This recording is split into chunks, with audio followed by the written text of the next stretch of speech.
But see, my family fought Hitler. And now that man has the ADL and Southern Poverty Law Center say, I'm a Nazi. That is obscene, ladies and gentlemen. I almost don't exist in time and space because of Hitler. And then a monster that served him and rounded up Jews, funds, lawsuits, and attacks on me and my family and lies. And I'm just, if there's justice in this universe, my God, can't we do something about George Soros and his son Alexander that openly funds Antifa, and the documents are public, who are an anti-free speech group who wear black uniforms just like the Nazis. The guy that finances, the sugar daddy of the anti-free speech, anti-fascist group is a Nazi.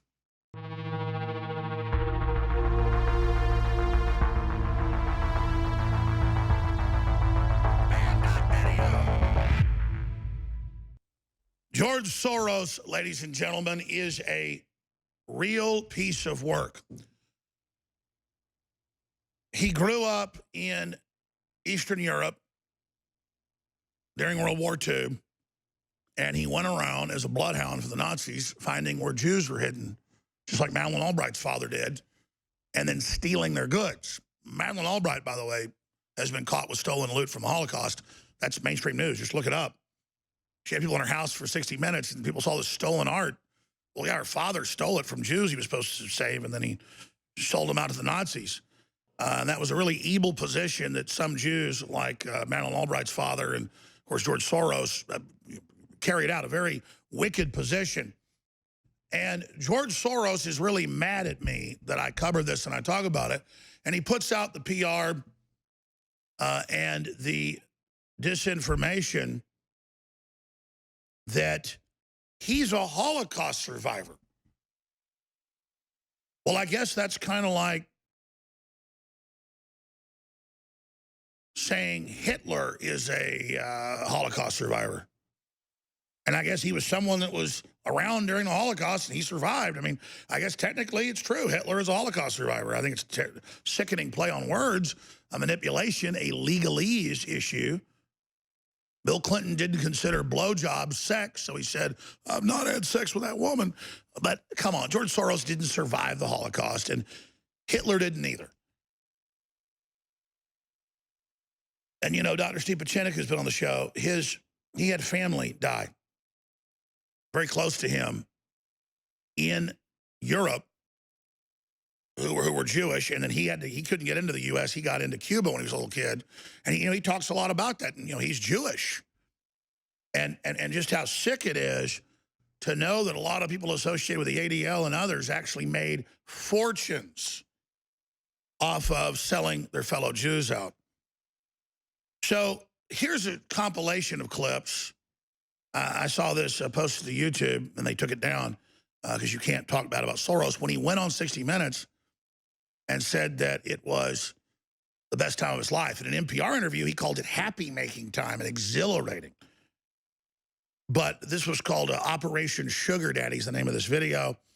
It's posted up on Infowars.com, and I'll read what he said to the New York Times. Here it is. That sounds like an experience that would send lots of people to the psychiatric couch for many, many years. Was it difficult? Not at all. Not at all. It was actually probably the happiest year of my life, that year of German occupation. For me, it was a very positive experience. It's a strange thing, because you see incredible suffering around you, and in fact, you're in considerable danger yourself. But you're 14 years old and you don't believe that it can actually touch you. You have a belief in yourself, your belief in your father. It's a very happy-making, exhilarating experience. Maybe as a child you don't see the connection. I was 14 years old, and I would say that that's when my character was made. In what way? That one should think ahead, one should understand and anticipate events, and one one is threatened. It was a tremendous threat of evil. I mean, it was a very personal experience of evil. My understanding is that you went out with this protector of yours who swore that you were his adopted godson. Yes. Went out, in fact, and helped in the confiscation of property from the Jews. That's right. Well, actually, funny way, it's just like in markets that if I weren't there, somebody else would be taking it away anyhow. In other words, whether I was there or not, I was only a spectator, the property was being taken away.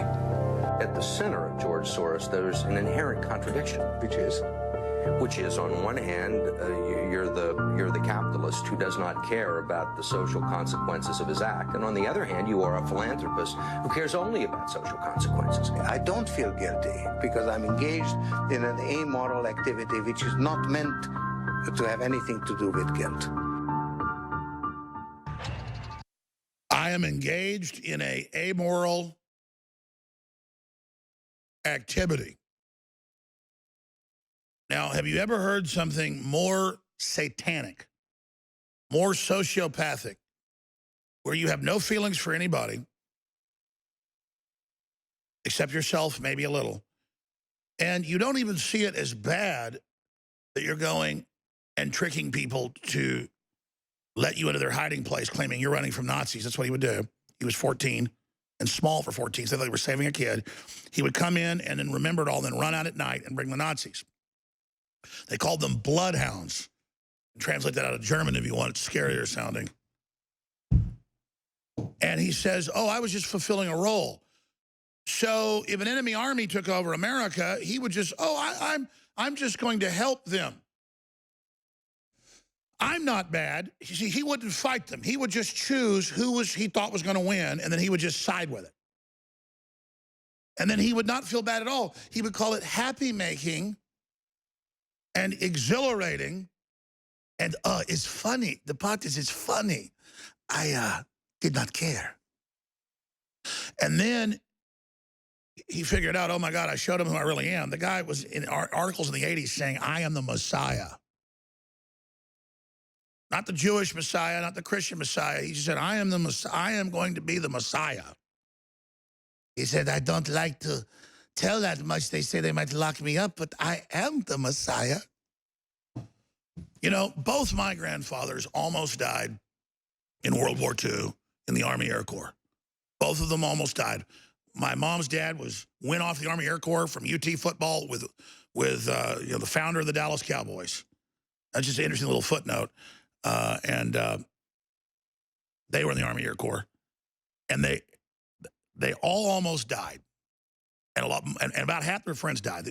About half the people in the Army Air Corps, the first 3 years of the war, died. My dad's dad was in North Africa. And they bombed their base, and he got hurt. And so the plane went back up with the co-pilot, and they died over Italy. So my grandfather would never even really talk about his life. He died. We got all the stuff. We knew he was in the Army Air Corps. All those amazing letters back, all of it. But see, my family fought Hitler. And now that man has the ADL and Southern Poverty Law Center say, I'm a Nazi. That is obscene, ladies and gentlemen. I almost don't exist in time and space because of Hitler. And then a monster that served him and rounded up Jews, funds, lawsuits, and attacks on me and my family and lies. And I'm just, if there's justice in this universe, my God, can't we do something about George Soros and his son Alexander that openly funds Antifa, and the documents are public, who are an anti-free speech group who wear black uniforms just like the Nazis. The guy that finances, the sugar daddy of the anti-free speech, anti-fascist group is a Nazi. I mean, if he said it was terrible, I apologize. Oh, my God, I feel so bad. No, it's happy-making, exhilarating. Imagine a vampire, over a baby it's drinking the blood of. Exhilarating, oh, so nice. Oh. And he's telling you all this. He's so tone deaf like Stelter. Looks like a damn demon on TV. He can't even, I mean, you look like a child molester, Stelter. I'm not saying you are. You're pervs, you're evil, and you don't even know it. You know, I didn't get to these articles, but I'm going to, then our guest will join us. I'm gonna show you what he said in the New York Times. That Martin Luther King believed that God bent his justice towards the good. No, I bend the justice. He says it. He says, I am God. No, my friend, you're not God. You're not God. So, George Soros was in the New York Times Friday, and we mentioned this, but I never got around to going deep into it. And here's the headline of the article right here. George Soros has enemies. He's fine with that. We have a special guest next segment. Now, here's an article from the New York Times, November 14th, 2016. Less than a week after the historic election. Globalism, a far-right conspiracy theory buoyed by Trump.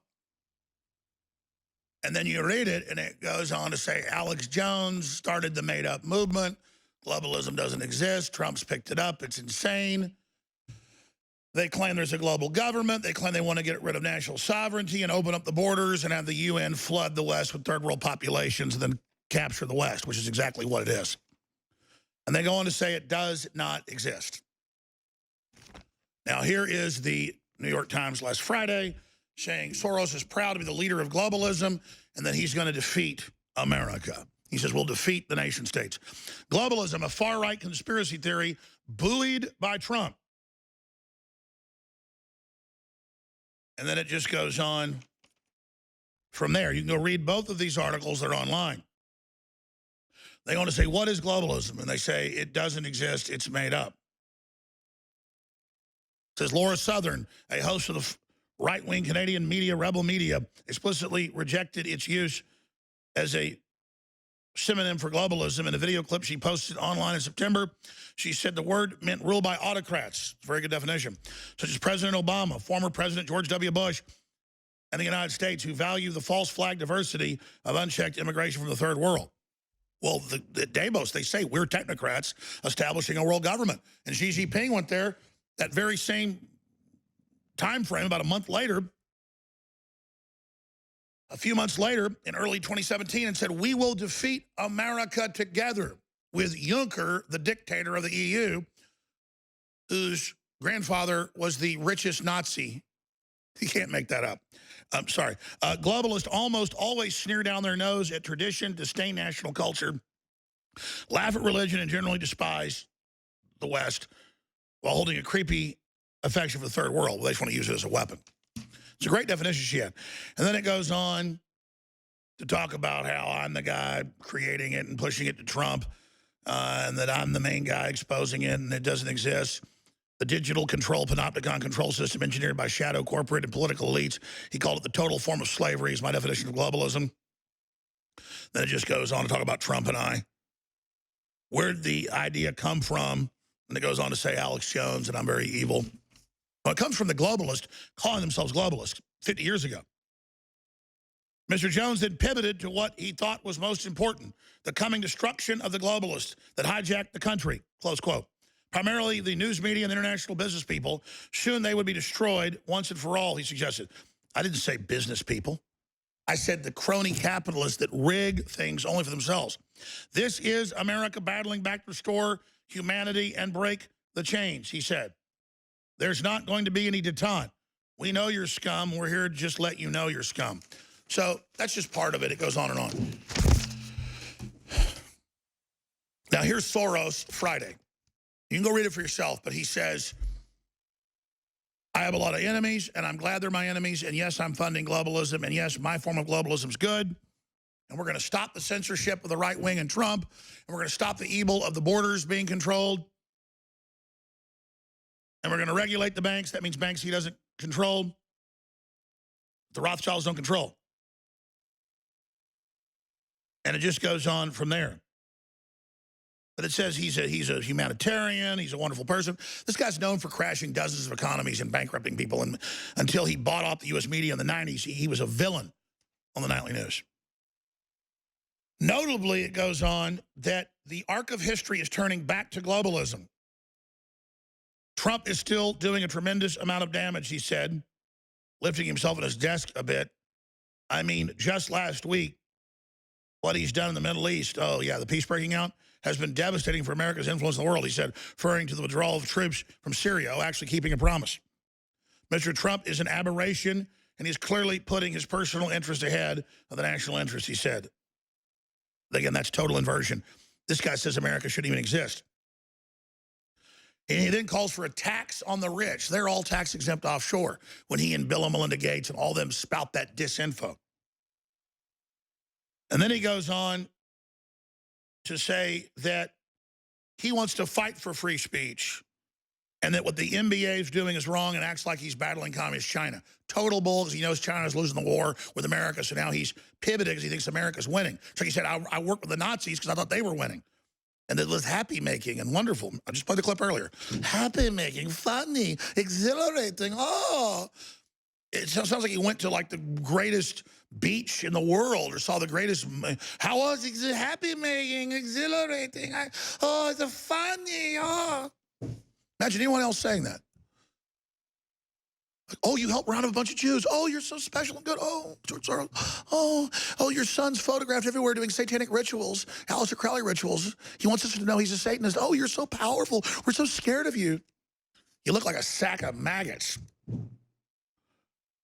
He goes, alluding, speaking his voice, to Reverend Dr. Martin Luther King Jr.'s famed quote, "The arc of the moral universe is long, but it bends towards justice." Mr. Soros took issue with the idea of societies were predisposed towards being open. Oh, the left's creating a really open society with all of our freedoms being taken. The arc of history doesn't follow. The arc of history doesn't follow its own course. It needs to be bent, he said. I am really engaged in trying to bend it in the right direction. So he thinks he can, because he goes on, quotes about God, and God bends justice towards the people that are righteous. He says, no, it does not do it. I'm going to do it for you. Well, thank you, Lord Soros. We're very glad to know you're there.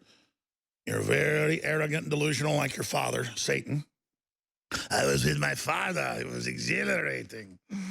I love the black uniforms. Oh, so handsome. It's soldiers. What we do with him.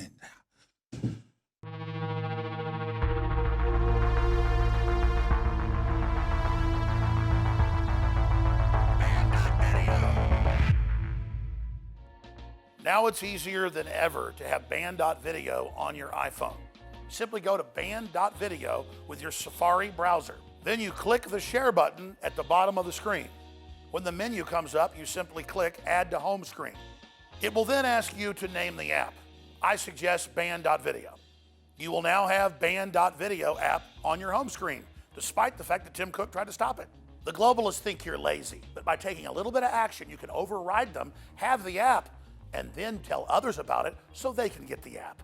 So it's up to you whether you want to defy big tech and click the share buttons below on your email, on Facebook, on Twitter, on YouTube, however you want. Be sure and share band.video.